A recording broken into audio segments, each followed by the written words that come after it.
Hello, everybody, and welcome to Connect Future of Work, the pitch competition that brings together leading members of the media with startup founders who are innovating how we go about our work every day. My name is Jim Glade, and I'm a partner at Publicize, a PR firm for growth, and Espacio, a media incubator. I'm also joined today by my colleague Salome Muriel, who's the events director here at Publicize. We're really happy to be joined today by a host of leading journalists who report in the fields of technology, entrepreneurship, the future of work, and much, much more. We're equally happy to host 6 very exciting startups offering innovative solutions across multiple industries as they pitch their ventures in front of these distinguished media judges. We'll be holding a Q&A session at the end. So any attendees and startups, if you have any specific questions about best practices for pitching the media or what makes a story newsworthy, that's a really good time to do so. To get us in the mood for today's competition, we have 2 very special guests, and I'll go ahead and introduce the first now. I'd like to welcome Len Suma. He's the head of global sales at Acid Labs, a company that empowers businesses with high-level technology, collaboration, and innovation according to their needs. They've helped some of the world's largest firms work happier and more efficiently by developing cutting-edge solutions for both the workforce and their end customers. Len, thanks so much for joining us today. Jim, thank you for having me. And before we get started, I want to extend a thank you to all the judges. I think this is an outstanding platform and really ready to get this thing going at a very high level. I'm going to keep it very casual here, so I'm not going to present my screen. But, as Jim said, my name is Len Suma, head of global sales. I've been in both the startup world and, I participated with some of the industry giants for over 27 years. So really looking forward to, for this presentation. And as Jim stated, Acid Labs, 16 years in business, delivering solutions. Our motto is, people ask me, what do you do for a living? And my answer is, we're in the people business, right? So, we're connecting people and delivering solutions, a very broad range, but, we specialize in the digital experience, especially nowadays, everyone. That digital experience is really a major extension of who we are as companies and executives. So doing it a long time. We've got, almost 800 employees in our company, servicing well over 500 of some of the biggest logos, both in LATAM. And we recently made our entry point into the US and gaining a lot of traction. But our philosophy is we're in the people business. We deliver solutions, but our first goal is really, like in this situation, connecting people with people. So I appreciate the opportunity. It's good to see so many people here and looking forward to this. Hey, Len, thank you so much for those words of encouragement. Also, thank you and congratulations to you guys on all the growth and the expansion as well. Thank you. Looking forward to that. If anybody would like to connect with Len afterwards, please let me know. I'm happy to facilitate. Next, I'd like to bring up our second special guest. Kevin Siskar is the CEO of Finta, a platform that uses AI to help startup founders automate their fundraising workflow, everything from pitch decks to legal documents to cap tables, so they can focus solely on building relationships with investors. Kevin was previously managing director at Founder Institute, the world's largest pre-seed startup accelerator, and is a co-founder of the NYC Innovation Collective, a nonprofit 501c alliance of New York City's top technology organizations. Really pleased to have Kevin here as well. Kevin, if you'd like to say a few words. Yeah, thank you, Jim. Super nice to see you all, and looks like an all-star cast of judges you guys got here, so you guys have some good company for pitching. Yeah, we came to this essentially. I spent the last decade, 8 years, helping founders and helping them get from an idea to building their team, getting their idea stood up, product built, iterating all that. And what we saw is that a lot of founders hit a wall when it comes to fundraising because it's really hard. You have to have a network. If you're not in a place like New York or Silicon Valley, or you're anywhere in Europe, or even places like Baltimore or Buffalo, it's challenging. And so through that experience, we decided that, founders really fail fundraising for like three reasons. Like poor process, they're not sure how to do it. They're unclear what investors they know, or they're like lacking market knowledge. Like what is the pre-seed valuation terms today? And the good news is like there's a lot more data now than there was a decade ago, and this was all like a black box. And so we decided to build software for our portfolio companies to help them run the fundraising process from beginning to end, structuring that deal, prospecting investors, and then just taking meetings. Most founders are taking 100-ish meetings to close a round, and so we built the CRM tool that sort of replaces that Excel spreadsheet that maybe a bunch of you have to track your investors and your conversations. And then we layered AI over that, which sounds super cliche today, I'm well aware, but like we started building with the GPT API like 2 years ago. And so we do things where like, if we know the investor info, the deal info, and the stage someone's in, we can write email scripts and help you push that that contact forward so you can get the meetings. And so I'm just here today to hear some pitches, and am excited to help you guys. And I understand that fundraising sucks. And I am a believer in just put your head down, get as many meetings as you can, run a process, and if we can be helpful, let me know. But otherwise, best of luck to you all. And thank you again to the judges and everyone here today. And it's nice to meet you all. Thank you so much, Kevin, for those words as well. And really kind of unique, I think really cool what you were building as well, helping some funders out. So if anybody would like to get in touch with Kevin as well, I'm really happy to facilitate that. But really thankful for both Len and Kevin for being here with us. And thank you guys for your support again. All right, folks. Now it's time to meet the media judges. So judges, I'll go ahead and call your name after I introduce you. If you wouldn't mind coming on and waving so we could put a face to a bio, that'd be great. First up, we're really happy to have back with us Don Clark, who's a contributing writer to the New York Times, covering some of the biggest names in high technology, including Microsoft and Intel. Before joining the newspaper of record, Don spent nearly a quarter of a century working as a reporter and editor for the Wall Street Journal's San Francisco bureau. When he's not covering tech, startups, semiconductors, and intellectual property, antitrust issues, etc., for the New York Times, you can find him playing guitar, mandolin, tenor banjo, and the bouzouki. I'm not sure if the bouzouki is behind you or not, but maybe you could tell us which ones you have there.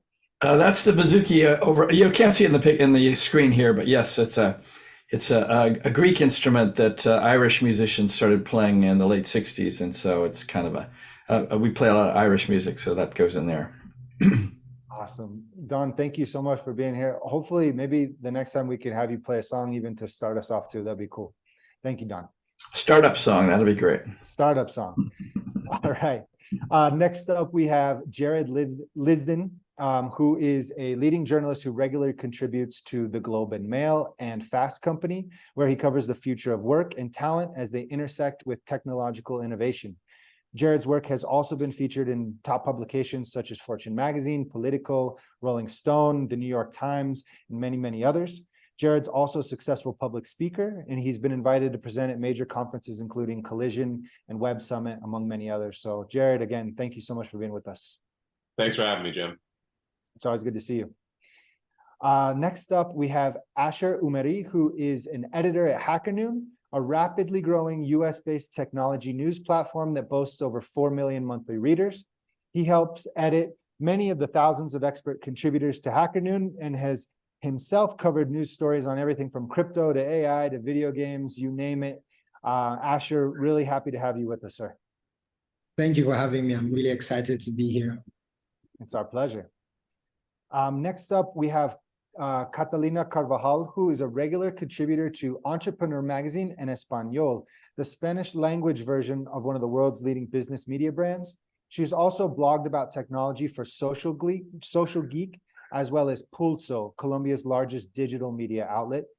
Catalina is a colleague and account manager here at Publicize and has served as a mentor at the Founder Institute, as well as in the UN's Division on Technology and Logistics. Catalina, thank you for joining us. Thank you for having me. It's our pleasure.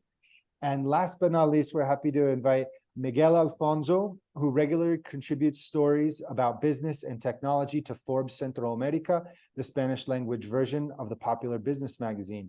His work has also been featured in the Bogota Post, which is Colombia's largest English language news outlet. He's also a colleague of mine here at Publicize as a senior account executive. Miguel, thank you for being here. Thank you for the invitation. So happy to be back here at Connect. It's a pleasure to have you. All right, guys, we're running a little bit on time, but we're truly honored to have everybody here with us. So we'll go ahead and begin the pitch competition. Startups, I'll bring you on and I'll pass you the presenter role if you'd like to share your screen. You'll be presenting for 2 minutes and I will be timing you. After each pitch, I invite the journalists to come up on screen, ask questions of the media panel, ask questions of the startups, and also provide any feedback that you wish about their presenter roles. It's really valuable here as well. First up, we're going to bring up Natalia Micheletti, founder of Prize. Natalia, give me a second and I'll go ahead and pass you the presenter role.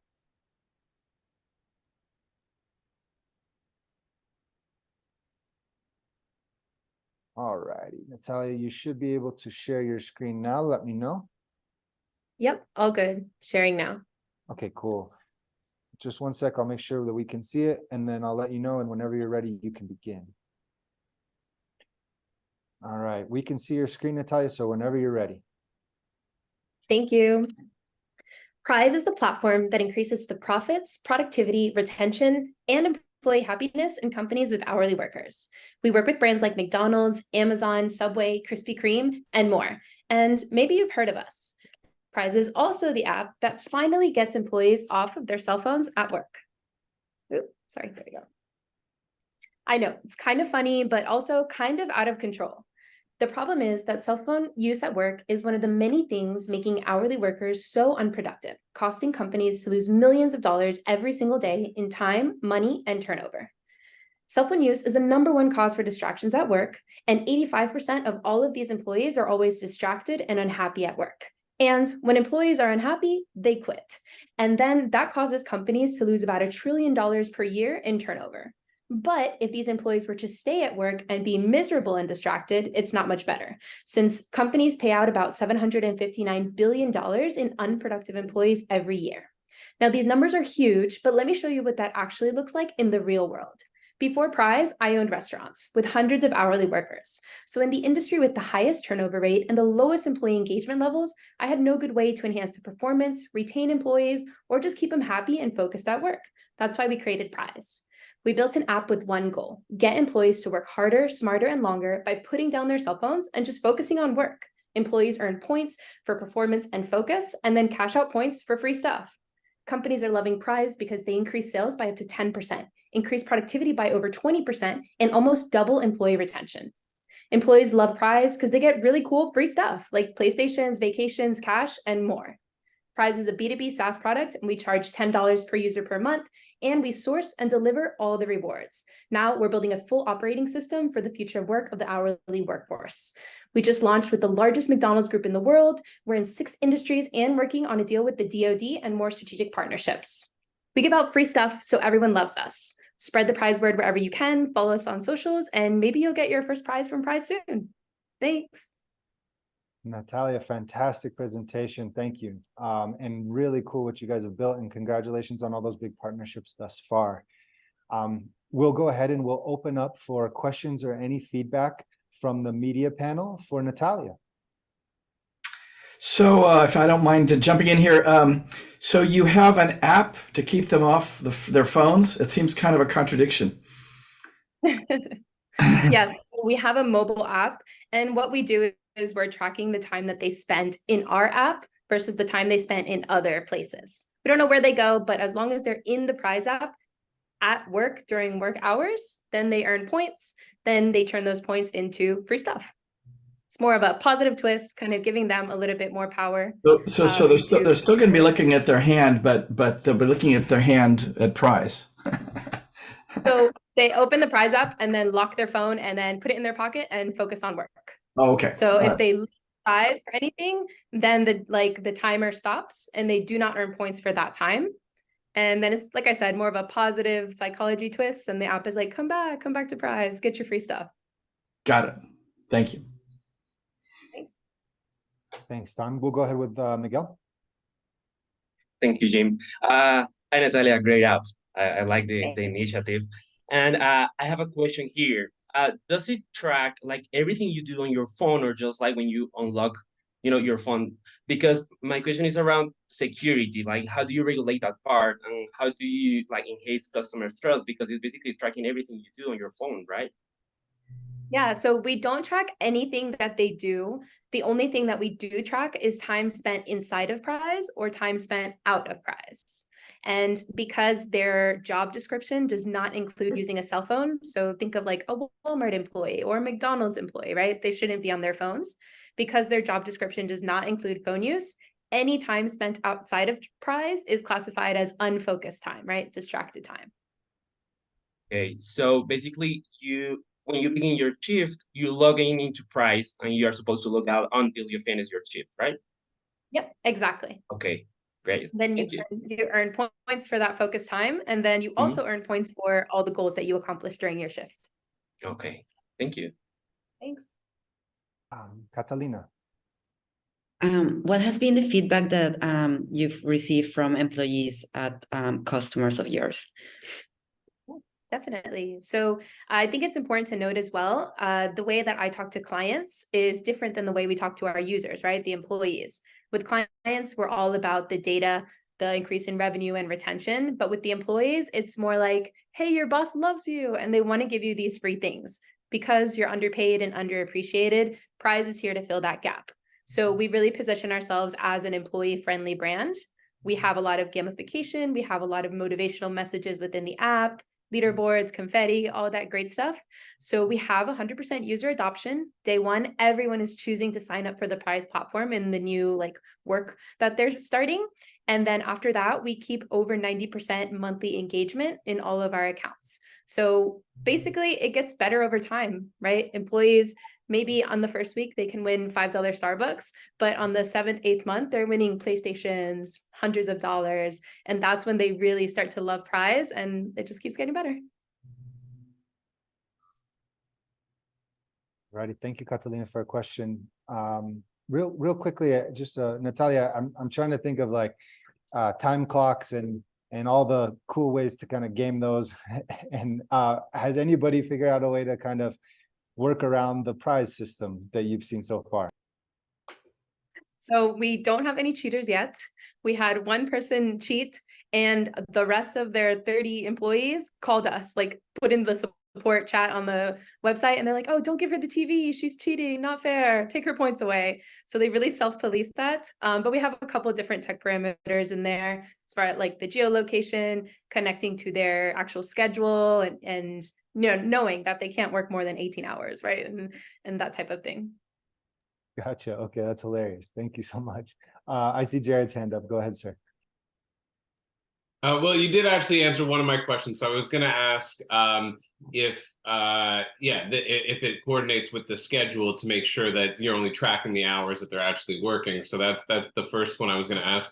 Also, in terms of the cheating thing, I was thinking maybe if you had multiple devices, you kind of have your one designated for the Prize app and one that you're doing stuff you're not supposed to. I'm curious if there's any protection against that. And then I have another quickly follow-up question as well.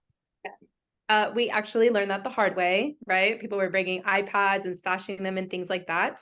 But thanks to people like Netflix, who are doing the only one login on one device type thing, that's kind of what we have. So the first device that they make their account in, which is their cell phone when they're right there onboarding with their manager, is the only account that is counting their points and allowing them to use the Prize app. They can log in on the other ones, but there's a code and it won't log the time. Gotcha. Okay. And then I also wanted to ask if there's any sort of deals happening on the other end of things with the sponsorships of prizes. Are you working with any companies and suppliers to kind of promote their products, or getting sort of interesting opportunities on the other end of the spectrum as well? Yeah, 100%. That's part of our secret sauce. All the rewards on the Prize app are provided by Prize partners or sponsors. A lot of our clients are providing things in exchange for marketing. So McDonald's gives me burgers, Subway's give me sandwiches, and I cross-post them, bring people to their locations. We also can do kind of very targeted advertising. We have hundreds and hundreds of people who are logging into this app every single day for multiple hours a day, scrolling to see what they can win and clicking.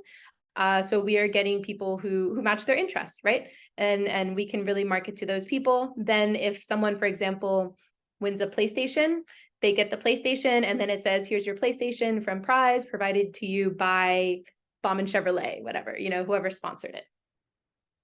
Gotcha. Okay, thank you.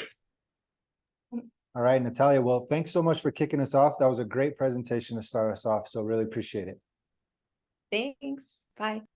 All right, folks, we're going to bring up our next founder. I'm going to bring up Jesus Bernardi from Seller Ops.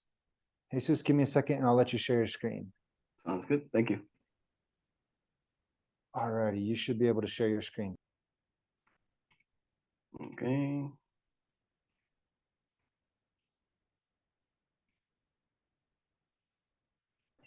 Yeah, you can see my screen now, right? Not yet. You see the yes. there you go. We can see it. All right. Yep, we can see your screen. So whenever you're ready, Jesus, go ahead and start. I'll start the timer. Perfect. Thank you. Good afternoon. My name is Jesus Bernardi. I'm the co-founder and business lead at Seller Ops. We build automation tools for accounting professionals. For most of us, repetitive work is just accepted part of our day. Studies shows that accountants specifically spend half of their time in activities like data entry and reconciliations. And this type of work and for this type of work, the only two options are either hire a coder to build an automation for them or to do the work manually. And to provide a better option, we created Kipu. Kipu is a document processing platform that accountants can use to build their own automations. For example, say you want to process invoices. Then you just need to access the Kipu invoices module, and then Kipu will drive you through the configuration process. Let's say you want to configure how to transform the data from these invoices. With Kipu, you can clean up and categorize the extracted data from those invoices. In addition, you can do multiple other transformations, which is the strongest differentiator compared to other products in the market.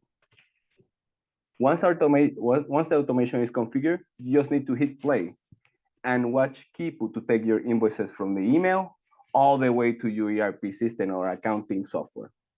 Our clients have seen the value of Kipu firsthand. It reduces errors, it saves time, and also saves money. And this is our competitive landscape. We consider document processing platforms and some accounting softwares as our direct competitors because they provide easy-to-use automations. But compared to them, we provide superior data transformation features, which are key for accounting processes.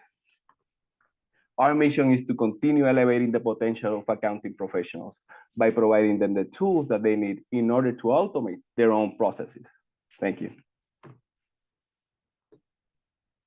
All righty, Jesus, great presentation and under time as well. So thank you so much for that.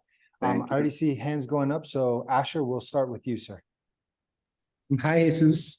Really great, really great presentation. Well done. So when you started, I was already going to ask, but I think you sort of answered that already. I was going to ask what you would say your unique value proposition is. And then you spoke about advanced data transformations that the competitors don't offer. Can you talk more about what those advanced data transformations are? Yes. So our main value proposition is that tools that are out there, like robotic process automation platforms or other codification automation platforms, you need to be a developer to actually use them, and spending like a large amount of training, things that accountants cannot do. So we build Kipu, which is a automation platform that you don't need, that is user-friendly, and accountants right from out of the box, they can use.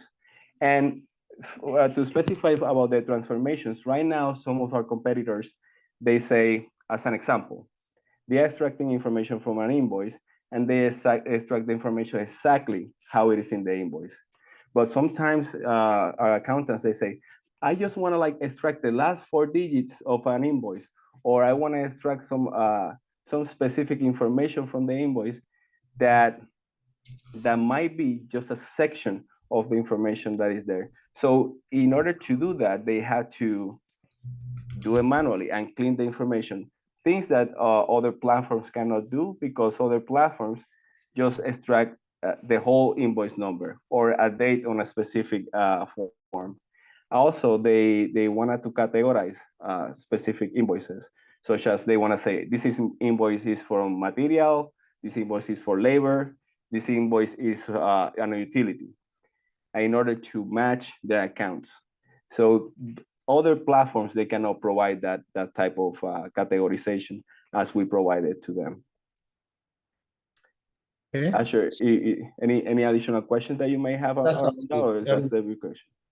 Just one follow-up question. What is your feedback pipeline like? You know, which accountants are you talking to? How do you get in touch with them? How do you get the feedback from them? Actually, we started 3 years ago as those developers that were doing automation for specific accounting and personalizing automations for them. And we figured out that for some of them, we, as a consultant, is too expensive, right? So we started like that. We actually learned which are the specific things that each one of the accountants need. So we package all that together in order to providing a package program that they can use. And that's how we started, right? And now we have a customer base that we started in consulting, and we are expanding to other clients that are talking that couldn't afford us as a consultant, but can afford Kipu, right? And that's what we're doing right now. We're starting in Puerto Rico, and we have some clients also in the US, and we are looking forward to expanding Latin America because we are, as they mentioned before, we have artificial intelligence in our natural language that is optimized for Spanish and also for English as well. Thank you. Miguel, please, if you'd like to go. Hi, Jesus. So this is all about productivity and efficiency, right? So I would like to know, if we compare it to regular accounting systems, what is the impact of Celerops? Like, how much time do you save using your software, and what is the difference from the regular ones? Excellent question. So in a regular process with our automation, so our clients had to do like a data transformation and like data extraction from different documents and transformation in Excel spreadsheets in order to then enter that information into the accounting softwares or ERPs like SAP and QuickBooks. So they had to do all that work before entering into the information in those softwares. So with Kipu, we can do all that work at the beginning, and we have seen 90% of the work, 90% of the time reduced of that work that they need to do in order to enter into the softwares. Great, thank you. That saves them a lot of money at the moment. All right, thank you so much, Jesus. Great presentation, and congrats on everything you're building so far. Thank you, Jim. Sure thing. Next up, guys, we'll bring on Meredith Bailey, who's the CEO and founder of Streamwork. Meredith, give me a sec. I'll let you share your screen. Sounds good. All right. You should be able to share your screen in just 1 second. Okay. There you go. I think I've got it. Awesome. And then let me present. Perfect. You see that okay? Or I think it's loading. It's loading now. It's on its way. All right, now we can see you. Whenever you're ready, Meredith, I'll start the timer. Okay, great. I'm ready to go. Thank you so much for having me here. My name is Meredith Bailey. I'm the founder and CEO of Streamwork. We are a creative workflow management platform focused on transforming how teams work on various creative projects. And what I mean by that is we focus on an end-to-end solution to make it very simple for teams to work on all types of creative assets, from videos to images to PDFs, presentations, you name it. And we focus on the 3 most critical workflows in creative development to help make that happen. So the first one would be, you can review all of your assets in a single place in Streamwork. So if you have a video, you can leave feedback, real-time feedback directly on specific time codes. You can also draw on the video to get your point across. You can invite in anyone internally or externally across the world to collaborate with you. And then we take it several steps further than that. So in addition to feedback being left on a video, an image, a presentation, etc., you can then take that feedback and make it actionable. You can instantly turn feedback into tasks, assign it to people, and you can delegate and truly make the feedback something that you can work on in the moment so nothing falls through the cracks. And our third workflow is automated approvals. This is critical when you're talking about large teams who are working across multiple versions of an asset. You're trying to collect all the feedback, wrangle stakeholders. We automate the chains of approvals to make it very simple to collect feedback from stakeholders.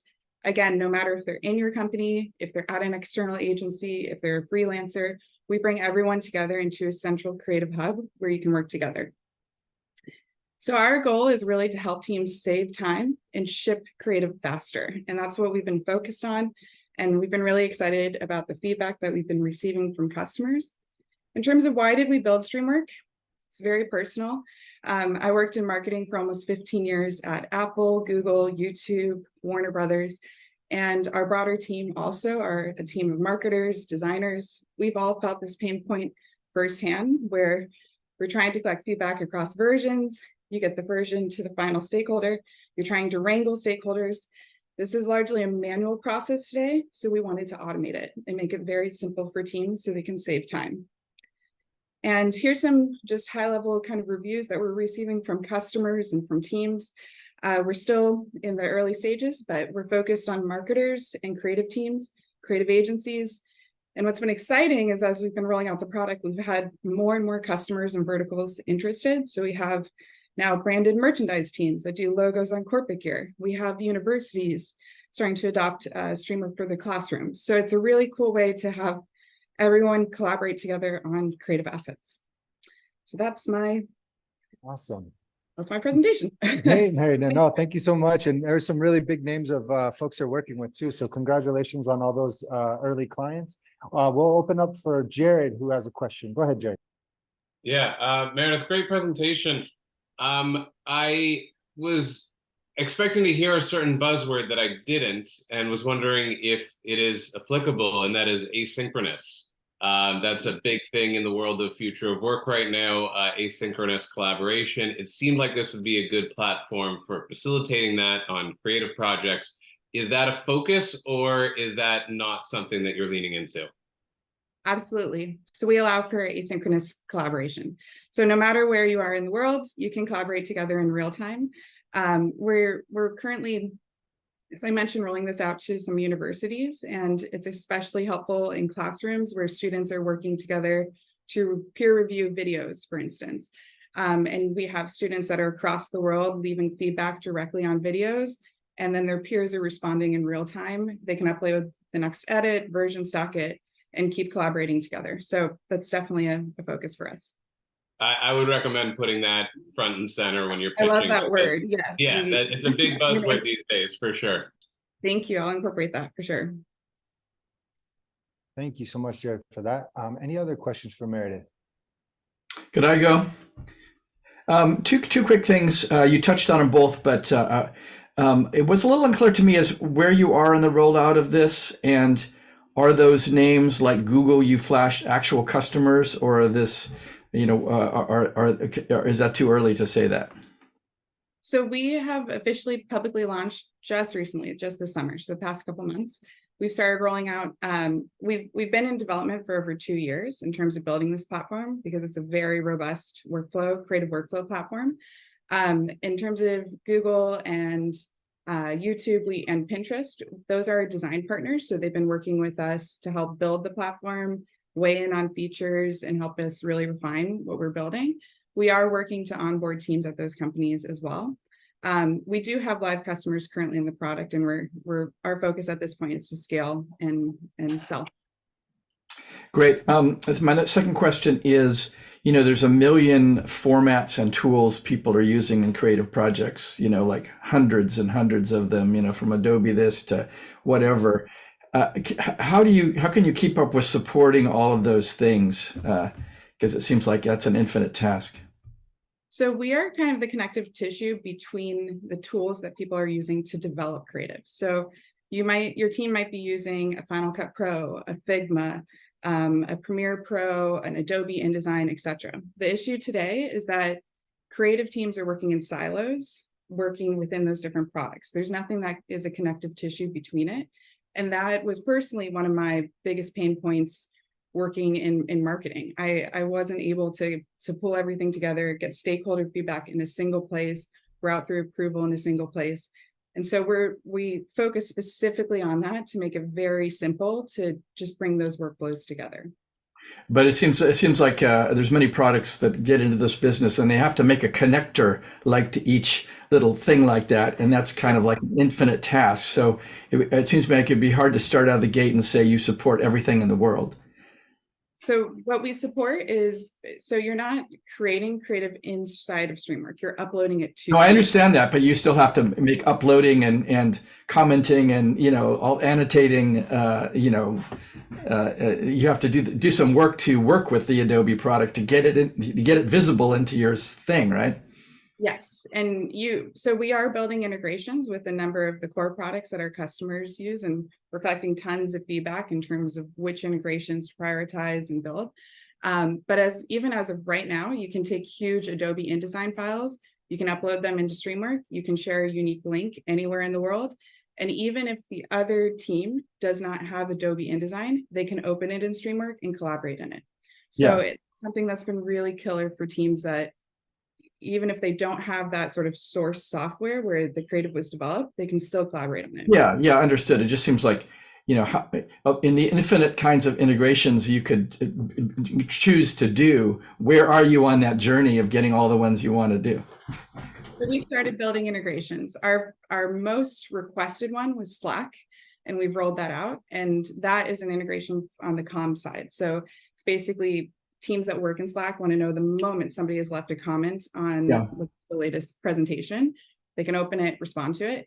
The next ones that are the most heavily requested are with project management tools. So it's interesting. It's not even with, you would imagine it would be with the creative tools, like with Adobe InDesign, for instance. It's not, it's more on the productivity side, because that's where the real gap is with creative workflows today. It's more the taking creative and then operationalizing it and getting it to the finish line. So it's not necessarily the taking the file and and having those files available. It's taking the files, running them through all the task management, collecting all the feedback across 15 versions, getting those final approvals. That's what teams are spending a ton of time on today. It's a totally broken process and it's manual. And so that's, I think we got that message. Okay, good. That's my focus. So okay, thanks. Thank you. Thank you, Don, and thank you, Meredith, for that crash course and all of the design software as well that exists today. No problem. If nobody else has a question for Meredith, Catalina, go ahead. Yeah, so apart of collaborating like in videos and imagining design projects where you can annotate what and tell your like teammates what to change or like comments and things like that. What other uses do you have for the platform? Because I think these ones are very clear to imagine like how people can use them, but like what other applications are you developing? And I mean, you already mentioned university, but is it only for like these kind of videos and like created projects?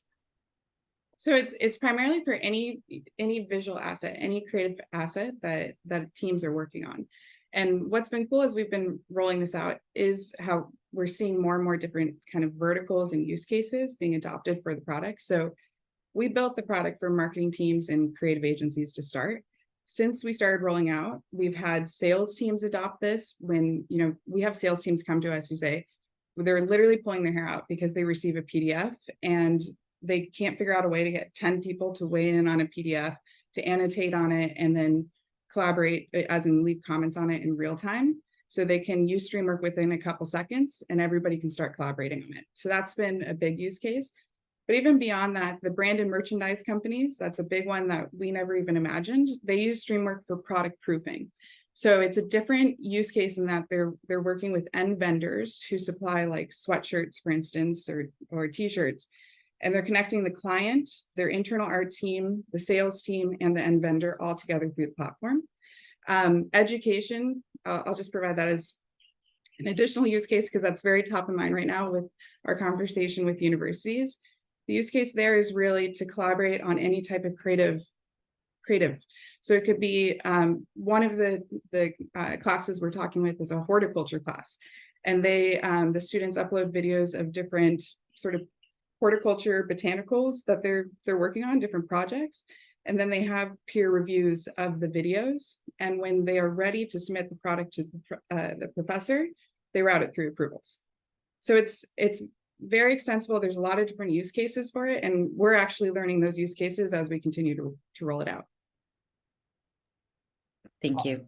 Yeah. Meredith, quick question. You said something that kind of sparked a question. How is security? Obviously, you're working with companies that are working on really important advertising campaigns. When you just said about the universities, and I'm thinking, hey, could journalists use this to collaborate on a documentary or an investigation that they're doing?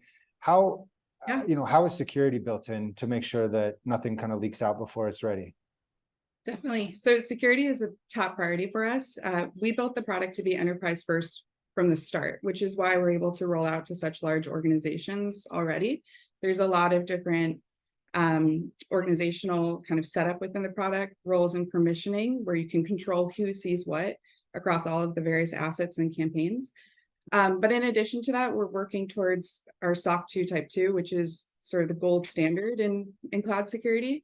That's very important for us, especially as we roll out to even larger teams. So it's definitely top of mind. Perfect. No, thank you, Meredith. And thanks again for a great presentation. Really appreciate you being here. Thank you. All right, folks. We'll move on to our next founder. I'll go ahead and bring up Kiri Maigret, Director of Flatiron Software. Thank you so much for being with us. And give me 1 second, sir. I'll give you the co-host role. You should be able to share your screen now. I think I'll just start with the with myself only. Unfortunately, I don't actually have a presentation, but I hope to cover it. Good. I'm the director of Flatiron Software and also a co-founder. Me and my business partners started Flatiron Software about 5 years ago. We're a software development and delivery company, I think similar to one of the other presenters from earlier today. And we have over 100 engineers spread across the globe. We have offices in America. We have offices in the UK, and actually have a strong presence in Latin America with our office in Dominican Republic, Brazil, and Colombia. And we also have another office in Turkey. And we came with the idea of Flatiron, of a software delivery company back when we were working. I was working as well as my business partner were working at various engineering organizations. And we've always noticed that it's actually very difficult to find good engineering talent. And it's also very difficult if you just limit yourself to the country that you're working with. And even if you do reach out to other agencies, I mean, the agency model's been around for a long time. We're not innovating anything new there. But if you do reach out to a lot of agencies, it's very difficult to find the right agency for you. And oftentimes, if you're going for agencies that can actually have engineering resources outside of your home country, you might have language problems, communication problems, and probably the most important thing, you're not going to be in the same time zone. And these, having worked in it myself, I've noticed that actually decrease efficiency by a huge margin.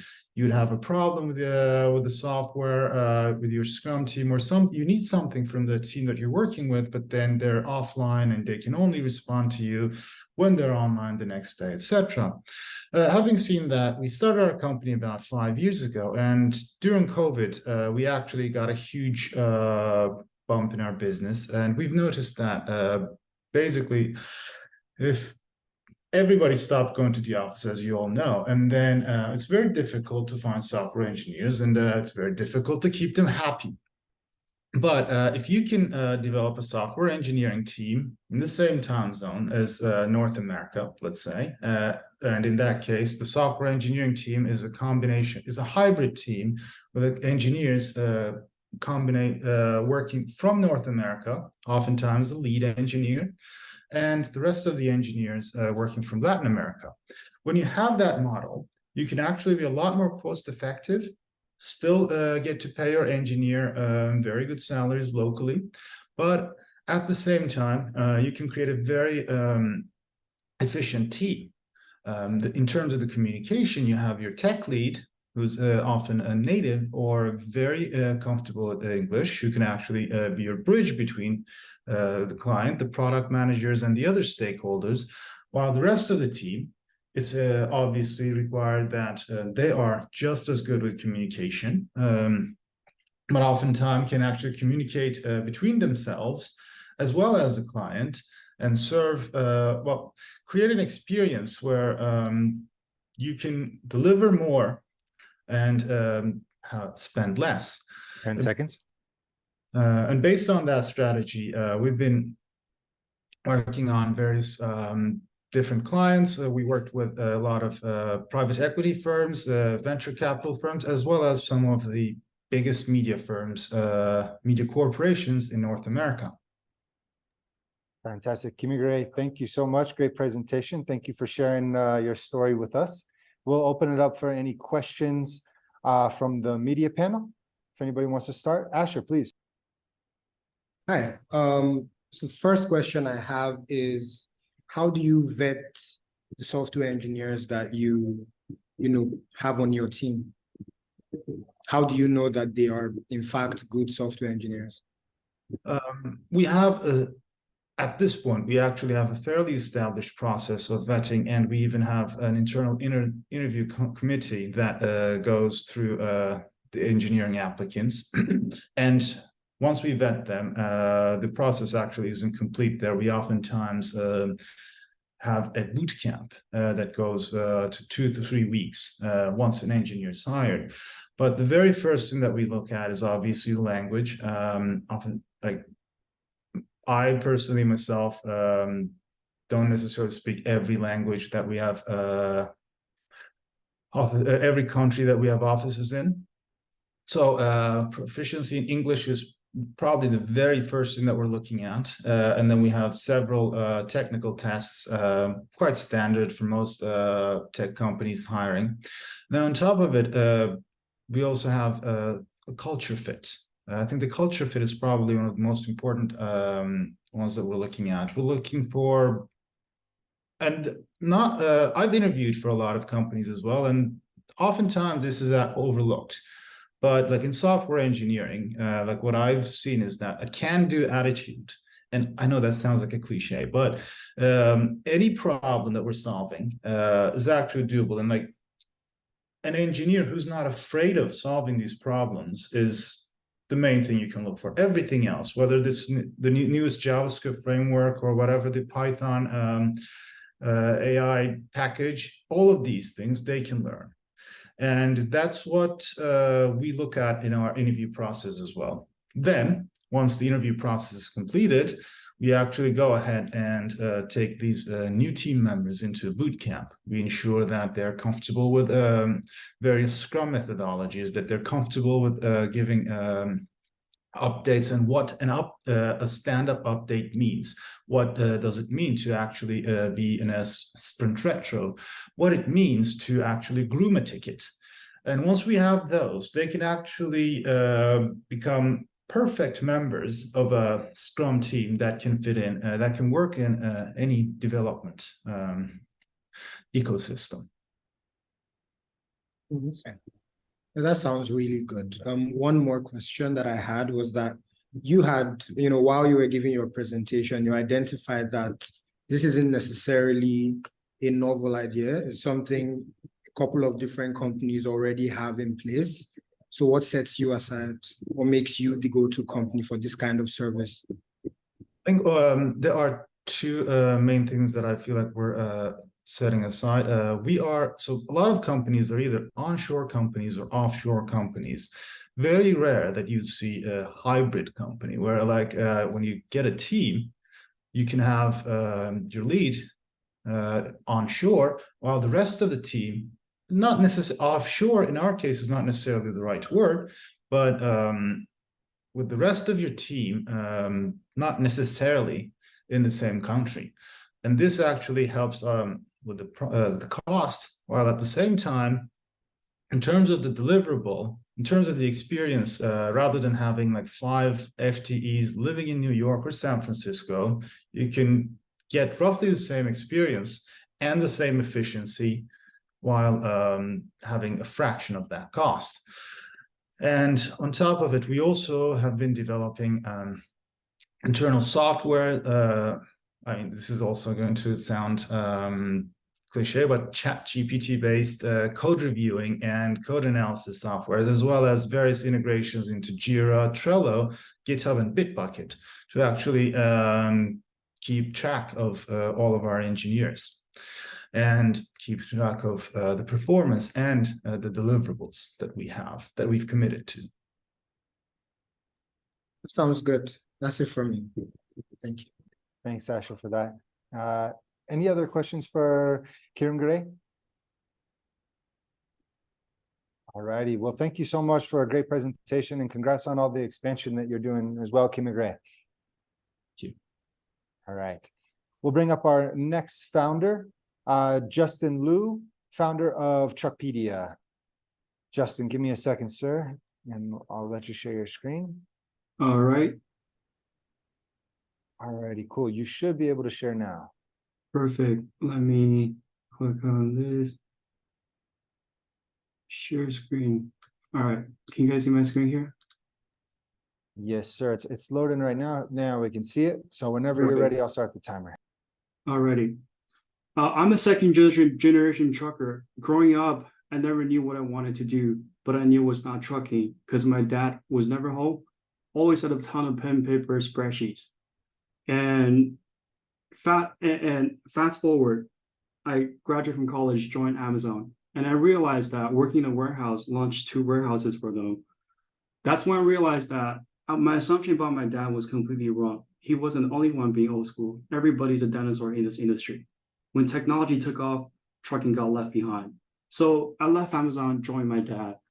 He had 3 trucks, 3 trailers, was struggling to survive in the business. And out of frustration of growing the business, I built Truckpedia. And by leveraging Truckpedia, we grew the company from 3 to 50 trucks in a little less than 3 years by working with direct shippers and the tool that we built at Truckpedia. The problem in trucking is twofold. Shippers cannot find carriers. Carriers cannot find shippers. And if you think about any go-to-market strategy, not just for trucking, the biggest thing is inbound marketing, outbound marketing. However, in trucking companies are doing none of this. What they're doing is they go straight to the side channel, working with freight brokers, the middlemen.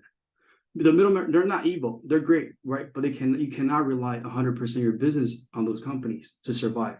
So what we did was we introduced Truckpedia. And backtrack right here, one more thing is the people doing inbound marketing and outbound marketing are freight brokers. They leverage trucking companies to find direct shippers and get loads and sell to trucking companies at a 15 to 20% profit margin on average. And this is why we introduced Truckpedia. This is exactly what I did for my dad's trucking company. And now we're introducing this to the market. Truckpedia essentially introduces 2 tools to shippers and carriers. If you look at the industry, the brokers are only one with technology. Shippers don't have technology, carriers don't have a technology. When these people are not on the same playground, how can they connect? They cannot. And so we introduced a Truckpedia marketplace, kind of like Airbnb for shippers. If you need anything, go ship it. Those trucking companies, 90% of them have 6 trucks or less in the industry. Now they can, and trucking companies, automate the $5 task that kept you busy, kept my dad busy. Focus on the $500 task, which is inbound marketing, outbound marketing. Find your own direct shippers, work with them, make yourself searchable online so that they can work with you directly. And shippers, what we offer to them is a one platform to manage all their shipping needs. You don't need to get rid of your existing customers that you work with, shippers, brokers, or carriers, right? Bring them all into one place and work with them directly with carriers. Bring that price transparency, visibility. You call for Uber, we know where that's at. We order a pen from Amazon, you know what's going to arrive to your house, but the truck carries a truckload of the pens. No one knows where it's at. And by doing this, we give them the visibility, improve shipping experience by working with directly carriers, and they will also save the 10 to 15% on shipping costs.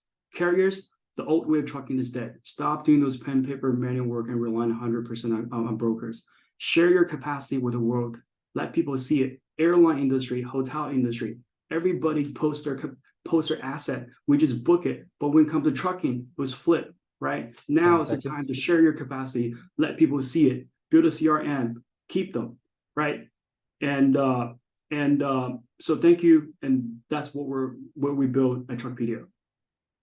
Awesome, Justin, congrats. And really cool story that you shared as well. I think that's an awesome founder story. So thanks for sharing that. We'll get right to the questions. Jared, you have your hand up. Please go ahead, sir.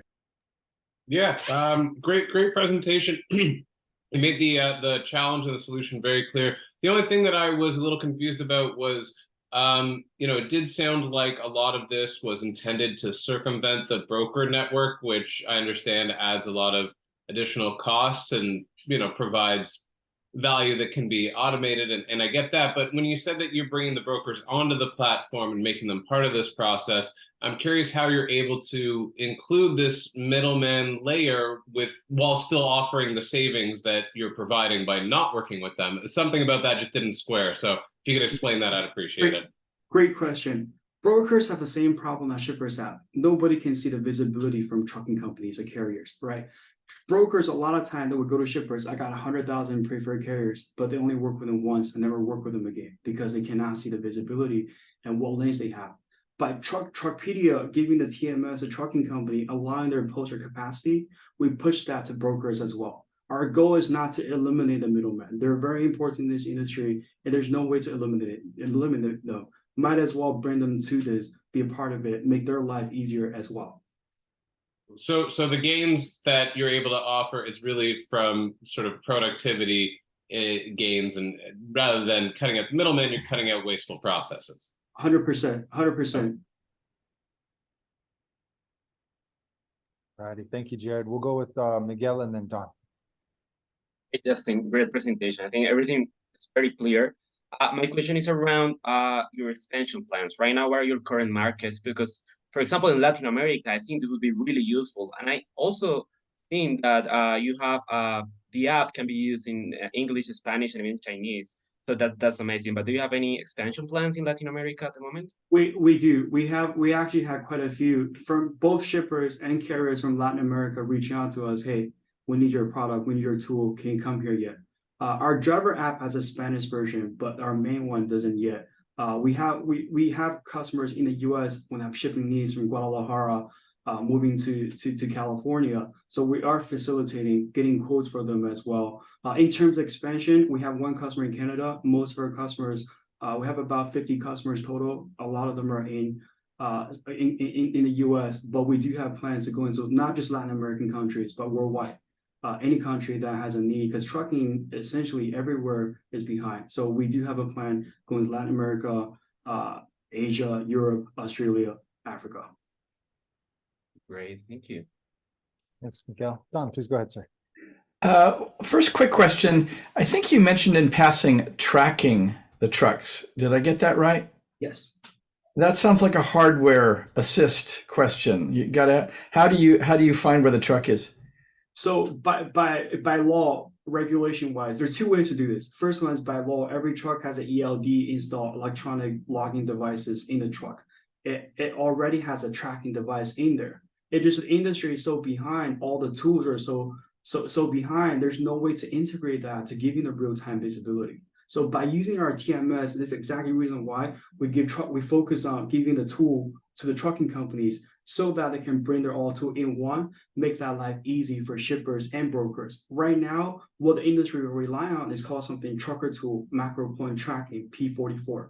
Shippers and brokers are paying millions of dollars every year just to get visibility. And those tools, they give you 30 minutes update every 30-minute interval versus live. The trucking company already have those data on there. And there's a lot of solutions out there, but trucking companies don't want to share their data with the public. But right now, it's in your own system. They control that, so we can bring visibility to those people. In cases where if we expand to other countries, driver mobile app, just like how Uber drivers know where they're at, they can track through their mobile phone as long as there's Wi-Fi. They can track a location as a backup plan. Good. And then finally, this is quite a big idea when you think about the number of trucks and the number of trucking companies and the number of brokers, the number of shippers. It seems like kind of hard for one sort of small family operation to tackle something that big. And it also seems kind of strange that there aren't several other people doing this already. Are you by yourselves in this field? We're love that question. Great. My father retired in 2021, so that's why I spun off the software as a standalone startup. We're actually backed by a one-way VC who funded our seed round last year. Our team currently we have close to 30 people, 20 engineers, 10 people on the operations sales support side. My CTO is a PhD in computer science, so he tackled the engineering side. I run the operation and roadmap side. So that's what we're doing. And you brought another great point about this problem is there's a lot of smart, brilliant people. Uber Freight tried to tackle this problem. They end up being a freight broker. Convoy, a lot of other companies try to come in. They end up becoming a freight broker. The problem is those people are brilliant. They're smart, but they don't know how the trucking companies operate. They don't understand the struggles, the pain point that we go through as truckers. So unless you really have both, you cannot tackle this problem. That's why we've been in the market for about 2 years. We've been building the product, focusing on trucking companies in the last 2 years so that we can handle all those corner cases, the struggles, right? Things that the public doesn't really necessarily know about. And then we tackle those problems. We automate really, data entry. Same thing, why do you enter 5 times? Update, why are you manually replying to emails? Why do you spend 4 hours scrolling through a load board trying to find load? Your time should be automating those $5 tasks so you can focus on 500, which is finding your own customers. How do you build your inbound, outbound marketing campaign, bring leads in, right? Our goal is, like you said, we're small, but we cannot outspend our competitors. What we're doing is we can out-teach our competitors. I share a lot of content on LinkedIn. We host in-person seminars in California and in Pasadena office. We get 20, 30, 40, 50 people coming in to our seminars in person to listen to it, to learn how it works. And that's kind of our go-to-market strategy is building a community, right? By really offering value resources to people who've been ignored. They're blue-collar people. A lot of them are like my dad, immigrants, or people in the older generation who didn't grow up with technology. I got lucky. I stumbled upon this industry because of my dad and then working at Amazon, making me realize this. I think that's exactly what our industry needs, more second-generation truckers, third-generation truckers like me to tackle this problem and work together to solve it. Thanks. Thanks, Justin. Asher, one quick question again. So it's a really quick question. You mentioned that some of the problems that you're tackling for the truckers is that you're essentially helping them become more visible, right? Help them set up become more searchable on websites, inbound marketing. So the thing is, if you get really successful with a trucker, for instance, who's to say the trucker would still need the platform, right? If they become extremely visible on the internet, if their marketing, skyrockets, what is going to keep them coming back to Truckpedia? We give them the tool. We are the foundation. Right now, they use pen, paper, spreadsheet, right? We become the operating system for their whole operations. That's our goal. We want them to be successful. The more successful they are, the more successful we are. As they grow, we charge by number of trucks you have, right? $50 per truck per month. We keep pricing transparent. We don't take any cut from the shipment cost, like 15, 20%, right? We don't make money from there. There's no reason for them to leave our platform. That sounds good. Thank you. Thank you. Awesome. I like what you said there, Justin, operating system for trucking companies as well. Awesome. Again, thank you so much for sharing. I think that's one of the coolest founder stories I've heard in a long time as well. So congratulations on everything you built so far, and good luck to you and your pops. Thank you. Appreciate it. All right. It's time for the last founder to present, but before we do, I'd like to remind all of the judges, if you guys could please score in real time so we can announce a winner just right after this. We'll go ahead and bring up on screen Stuart, who's a creative director at Contento. Stuart, give me 1 second. And you should be able to share your screen now. All right, let's see if we've got it going. Can you guys see this okay? Yeah, we could see your screen, and now we can see it all good and hear you loud and clear, All Stuart, right. so whenever you're ready. Let's go. Awesome. So yeah, I'm Stuart Mexes. I'm the creative director for Content. And Content is revolutionizing content creation through Web3 technology. So effectively, we're a disruptive content subscription platform that focuses on empowering creators and breaking those kind of outdated conventions. Yeah, the major pain points that the industry has right now and their effects. There's a huge issue with the dominance of greed-driven big tech companies, unfair royalty splits, creative bias, and massive corporate overreach. This is leading to creative burnout, talented individuals going unnoticed and just plain giving up.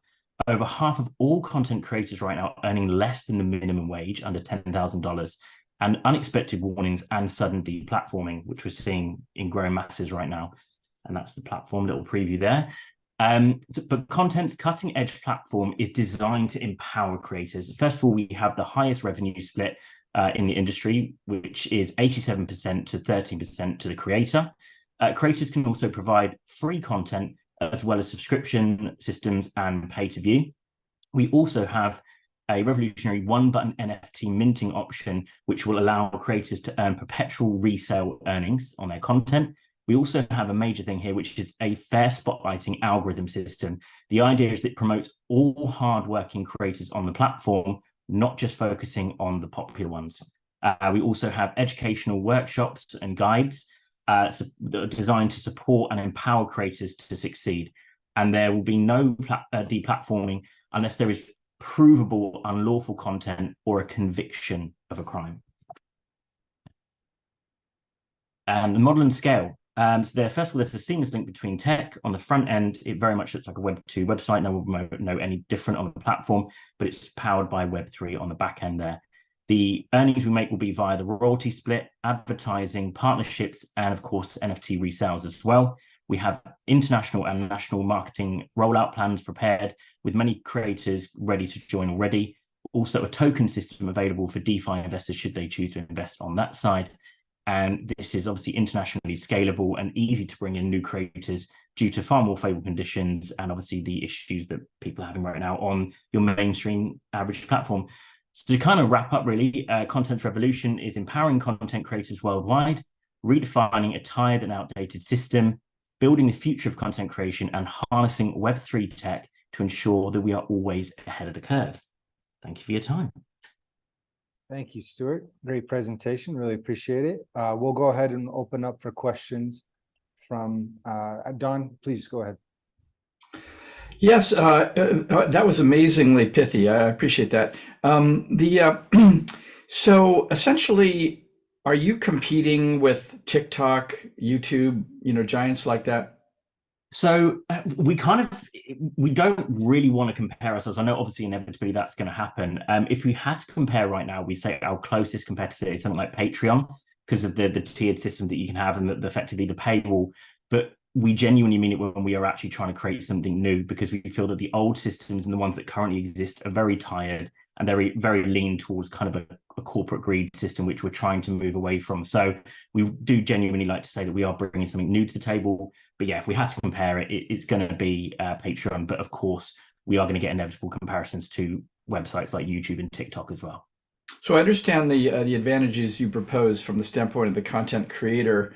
How do you build an audience? How do I know as a content consumer I hear about you and know that, oh, I want to go there to see my content, not to Patreon or whatever? Sure. I think like the deplatforming thing is a major thing, because I think that a lot of content creators right now, for just even small things, are getting deplatformed. So people know that if they start to follow someone on the website, that they are, unless there is something major, that they're still going to be there. I also think that even, you know, the fan side, they're starting to rally around content creators and the very difficult kind of issues that they're facing, and seeing their hard work. Because when you have a bi-directional system of, you know, you're a supporter of a great content creator, you're effectively, you're kind of empowering them by supporting them. And if you see that they're struggling and they're on platforms that don't care about them, that are, you know, affecting their revenue, and that they're tired and overworked, and you see them move to a new platform where they're far happier and able to produce higher quality content at a better output, you're more likely to effectively stick with them there. And obviously the costs for the actual fans as well are lower. And we think that as more content creators start to come over to our platform, of course, naturally there's going to be a kind of a transition across to that area naturally. It sounds like part of your marketing thing would be to court, you know, influential content people and convince them to move and to take their fans with them. Yeah, and kind of to touch on that point, I can't go into too much detail, but we have a lot of influence in the Canadian music market, which obviously is a hugely growing market, and the CEO has a lot of contacts there. So we have a lot of creators kind of ready to go that will bring people almost immediately straight over to the platform. So whilst we're still very much in our infancy, there is a lot kind of behind us ready to kind of hit the ground running, you know, with that kind of thing. Thanks. You're welcome. Thanks, Don. Catalina, and then Jared. Yeah, how are you planning to keep people inside the platform? Because right now I feel like there's new social media all the time. We had Be Real, everyone went there and then now kind of left, and then Threads. It had like crazy user growth, and then people are not using it that much right now. So how do you plan to attract and also like keep people engaged so they don't leave? Yeah, so that's a really great question. So we're going to effectively have incentives. So, you know, obviously, as I mentioned, that a lot of the platform is effectively paywalled. So that is actually set by the creators themselves. However, when we're trying to incentivize fans to, you know, to jump onto the platform, we will offer, you know, for example, free allocation of time period. So we would offset the cost of that. So a fan can come on. For example, you've got 2 or 3 free hours this week that you can just go and check out your favorite content creator, and we absorb the cost of that effectively to keep retention high. There's competitions that we're going to start activating. So, you know, for if they notice certain things, you know, on a video, there's certain elements will ask questions and that kind of thing, so people can engage constantly. So there's that bi-directional thing. And also the fact that it's one of the most effective ways to communicate with content creators. One of the things that we've noticed now is that there's a real evolution in the way that people want to interact with those that they're effectively supporting or engaged with, where they want to have kind of conversations with them, you know, send them a message if that's what the person allows, so they can have a much more nuanced kind of bi-directional relationship with the content creators, rather than here's a piece of content, you just consume it and then go away again. So we've got lots of little things kind of spinning all the time to ensure that there is a high retention on the website itself, but it is a learning curve, and as we go, we're going to find new ways to kind of keep that retention high, and you know, kind of testing as we go as well. All right, thank you, Catalina, for your question. We'll go with Jared and then Asher. Oh, can't. Yeah, great presentation. Thank you very much for sharing with us. I had one minor concern while you were describing it. So you talked a little bit about how one of your sort of value propositions to the creator community is being a sort of safe haven for folks that may have been deplatformed elsewhere. In the early stages of the company, as you're trying to build an audience and build a community, is there a concern that you're going to end up with a large community of folks that are kind of on the fringes, that other platforms have said whatever they're doing doesn't meet our standards, you know, is harmful in some way, shape, or form, and all of a sudden it becomes the safe haven for these sort of not fully convicted, you know, as you said, that high standard that you have, but kind of on the fringes somewhere in between? Yeah, that's a really excellent question, and it's quite a nuanced question as well. We just to be very clear, we do have a very stringent set of parameters around who would be even allowed to effectively come onto the platform in the first place. So if you have people that are well known for hate speech and causing, you know, general issues, they're not going to effectively be welcome in the first place. What I mean, to explain more clearly, is that you know, we're not looking to go extreme right, extreme left here or anything. We're trying to create an enjoyable place for people to consume content, right? But if someone they're already on the platform and start to mention these kind of things, obviously we would look into it. But we're not just going to do this kind of knee-jerk reaction you might have seen right now. It's just like deplatform, like done. And it might be that actually in those instances, that particular individual maybe wasn't guilty of what they was, or maybe there was a bit more nuance to it. And we feel that these things, whilst they need to be investigated, we are not the authorities, and we shouldn't be judge, jury, and executioner here. We need to allow people the ability to have free speech whilst keeping it within an acceptable parameter, of course. That is, of course, something that can be quite difficult to micromanage. And we're going to learn as we go, and we may well make mistakes, but that's part of growing a company. And we are going to be obviously very stringent. If we see anything that is considered unlawful, or there is a conviction of a crime, they're gone immediately. And obviously anything would be passed to the authorities as well in that relevancy. Awesome. Real quick, Stuart, actually, one couple follow-up questions. You caught me right after I watched the new Frontline on Twitter and Elon Musk. So in talking, I did it last night. So in talking about content moderation, content monitoring, do you have a system in place to identify that type of content that would violate any rules?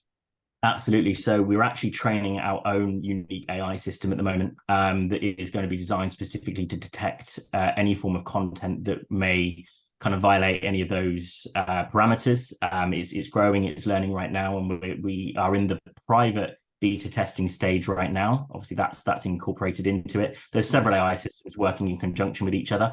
And obviously, again, once we start going very shortly to the public beta testing phase, that will be rolled out more aggressively, effectively, to try and catch anything, because I'm sure that we're going to come across these kind of things as we grow. But it's a great learning curve for us. It's a great testing, litmus test for us to see what we're going to come up against and how we can effectively adapt the AI to react to those and get better in time for our full launch. Gotcha. And one quick follow-up question as well. You mentioned, I think it's like an 87% split for the content creators. Obviously, with a lot of new apps, there's those types of awesome deals. How do you guarantee that won't change over time as you grow and the platform becomes popular and powerful?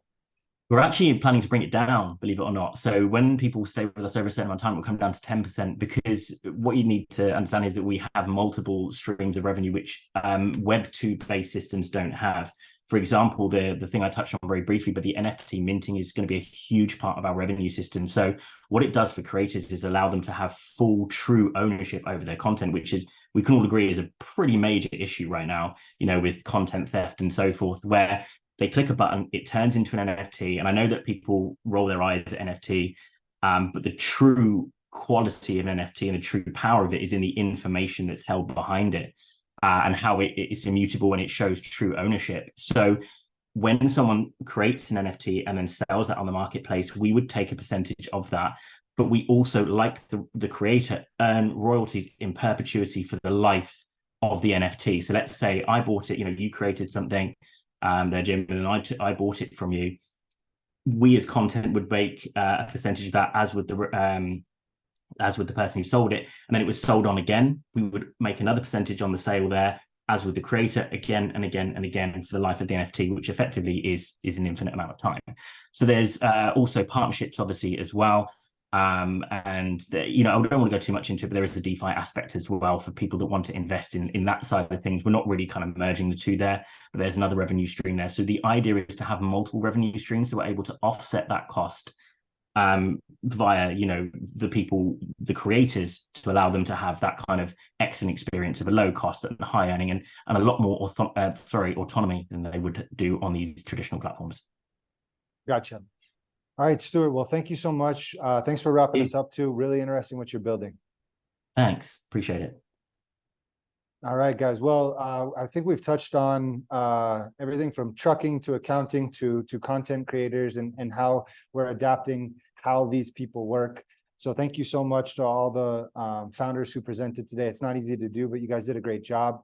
I wanted to take 30 seconds really quickly and ask the judges if you want to just finalize your scores so we can announce the winners.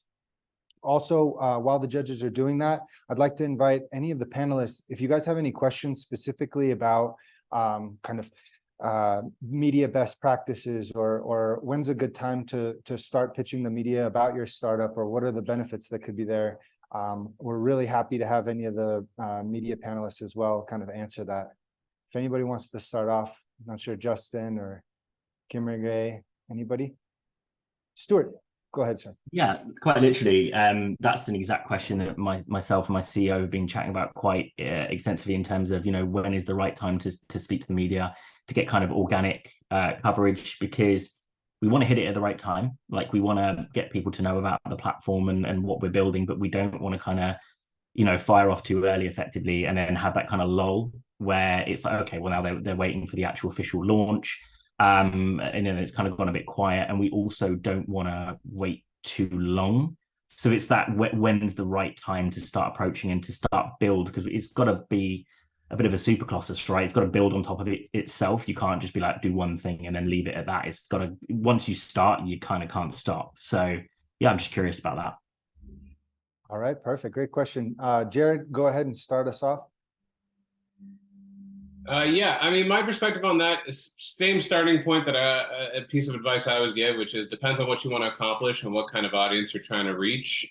Generally, if you're speaking about a general audience, a broad audience, it's one thing to go after a specific niche. So perhaps if there is a specific media publication outlet where creators are frequenting that are specific to issues related to creators, and that's the community you want to reach, it might be worth going into that sort of area a little bit earlier on. But when you try to break into the broader, large scale, speaking to a general audience, the first question my editor is going to ask is, how do we prove that this is a thing? What's the traction? What are the numbers? Is there a critical mass that we can say this is really an up and coming platform? This is a trend. This is where creators are actively moving to, or is it just something we want to watch to see if that happens in the future? So I think you got to decide based on the audience you're trying to reach. Again, niche audience, earlier, they're going to be interested. Dedicated audience, these are the people that want to know that there's a new platform out there or a new whatever it is that is specifically designed for what they do. But then when you try to branch out to a broader audience, my editors at least are going to say, like, we need proof that this is actually the trend that you're claiming it is. Great answer. Thanks, Jared. Appreciate it.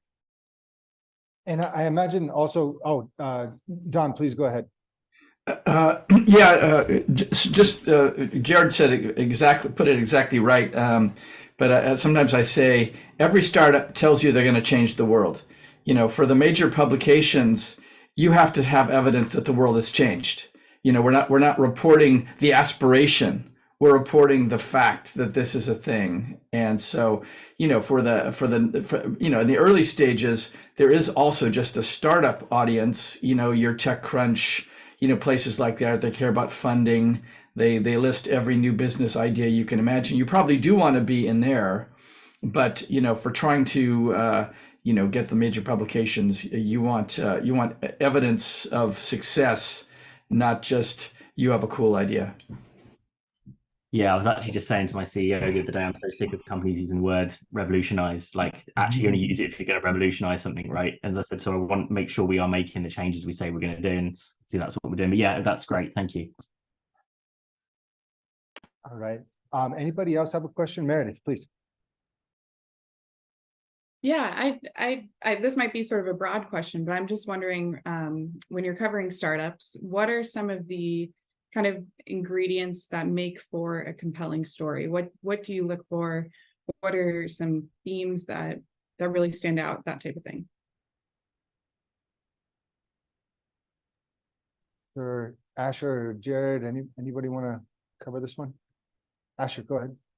Sure. So I think as we all probably know, the first thing that we sort of look out for is the story, right? The tech will always, because I imagine people that set out to create any kind of tech are intelligent, right? So the tech is going to be good, right? But you want to connect to your end users because those are the people that will pay, money for the product. You want to make sure that you understand what their issues are and that you are communicating that, not just the fact that you have amazing tech. You need to communicate your problem. And sometimes people sort of want to know that you have that problem as well. They want to know that this is a problem you understand really well so that they can trust you to solve it. It's like a convicted felon, being a mentor for somebody that just got out of jail. So I know you know how I'm feeling because you've gone through the same thing. So just show that you understand the problem and show that you're solving it from a place of understanding. Yeah. Is there any follow-up for that one? Thank you, Asher. Any follow-up from? Yeah, thank you. Don, I see your hand raised if you want to go ahead. Yeah, I mean, you put it very well, Asher. I think, our like the trucking company example that Justin gave, that was a very good introduction. And Meredith, your own, fact that you were in the trenches doing these creative projects, that's also compelling. I think some of the other things you look for is, kind of people's credentials. Have they done a startup before? Did they, what sort of track record do they have? And I cover things like semiconductors.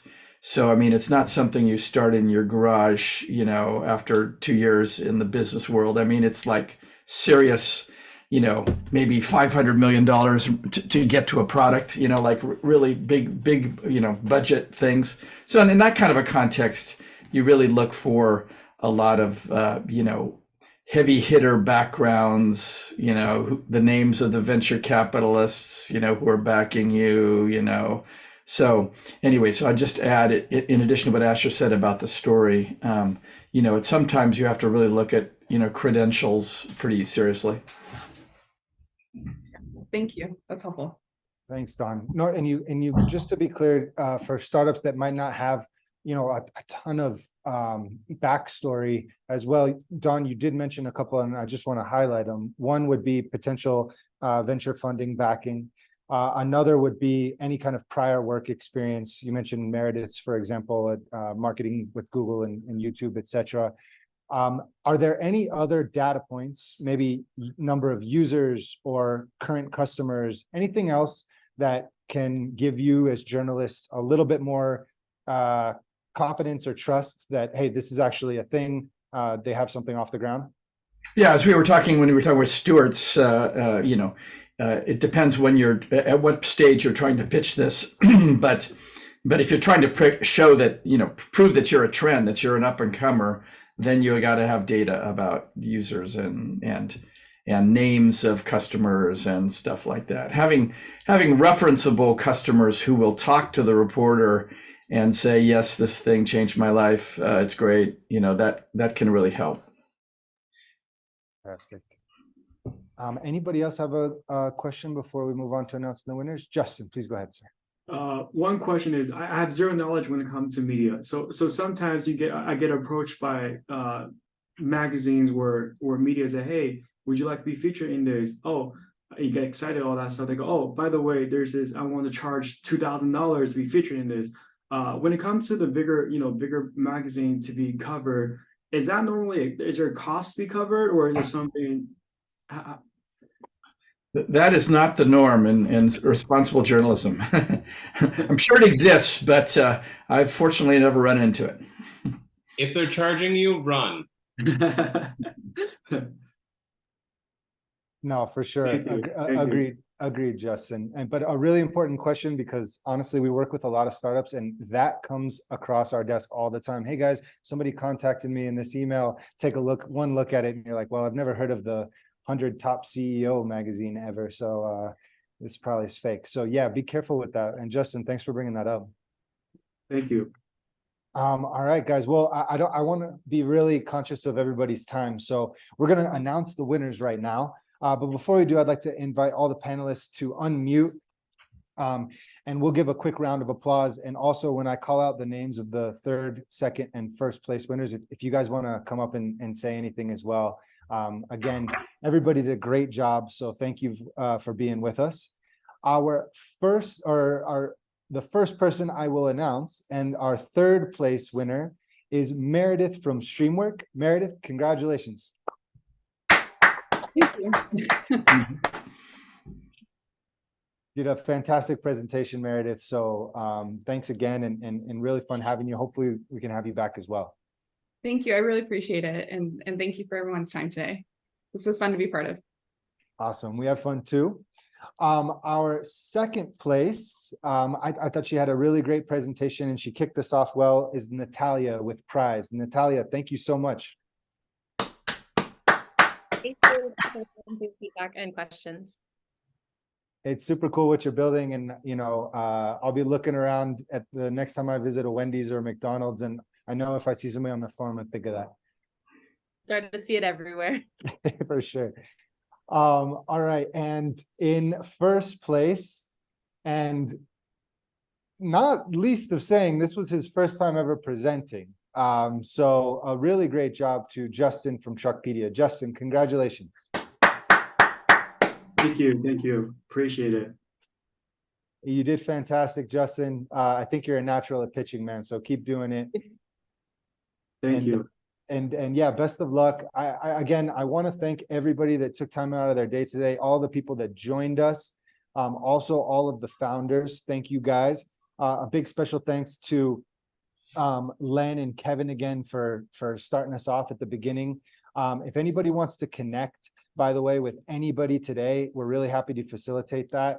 And we can be in touch. So just email myself or Salome. And then again, a really big thank you to Don Clark, a contributing writer for the New York Times, Jared Lisden, who's also a contributor to the Globe and Mail and Fast Company and tons of others. Asher Umeri, who is the editor at Hacker Noon, Catalina Carvajal from Entrepreneur Magazine en Español, Miguel Alfonso from Forbes Central America. Thank you guys so much for being with us and judging this event today. Thank you. Thanks for having me. All right, guys. We'll see you next time, and we'll join you on the next Connect. Take care, everybody. Bye. Thank you. Guys. Bye-bye.